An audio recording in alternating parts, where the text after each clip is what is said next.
বর্তমানে একটা জিনিস দেখতেছি যে একটা মেয়ে টিকটকার নি সে বিষকে অথবা ফাঁসিতে ঝুলে মারা গেছে। তো মারা যাওয়ার পরে তার জানাজা হচ্ছে না, এমনকি তার দাফন কাফনও হচ্ছে না।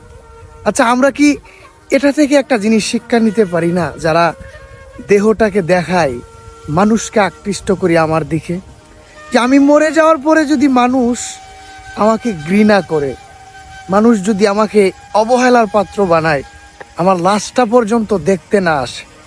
কবি বলেছিলেন যে এমন জীবন তুমি করিবে ঘটন, মরিলে হাসিবে তুমি কাঁদিবে ভুবন।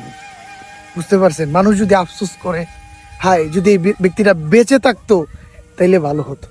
আর যদি মানুষ যদি বলে যে সে মারা গেছে, অনেক ভালো হয়েছে, এটা কি জীবন? এই যে সোশ্যাল মিডিয়ায় যে যতভাবে সাজতে পারে, যে যার দেহটাকে যত সুন্দরভাবে প্রেজেন্ট করতে পারে, সেই নিজেকে ধন্য মনে করে। অধিকাংশ মুসলমানের সন্তান, মুসলমানের মেয়ে এই টিকটক করে বেড়াইতেছে, দেহটা দেখাইতেছে। আমি তো দুনিয়াতে থাকতে পারবো না, এই দেহটা তো পোকা মাকড় খাবে। আজকে আপনার দেহ দেখলেই যুবকদের টকবক করে, কিন্তু এই দেহটাই তো পোকাই খাবে। আমি যদি চিন্তা করি, আমি যদি একটু ফিকির করি, আল্লাহ আমাকে বুঝ দিবে। আমি যদি ভাবি যে দুনিয়াতে করে যাইতেছি, এগুলো তো ভোগ করতে হবে আমার হাসরের ময়দানে।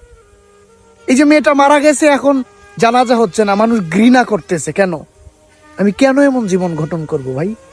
চিন্তা করা দরকার। আল্লাহ আমাদের সবাইকে বোঝার তৌফিক দান করুক।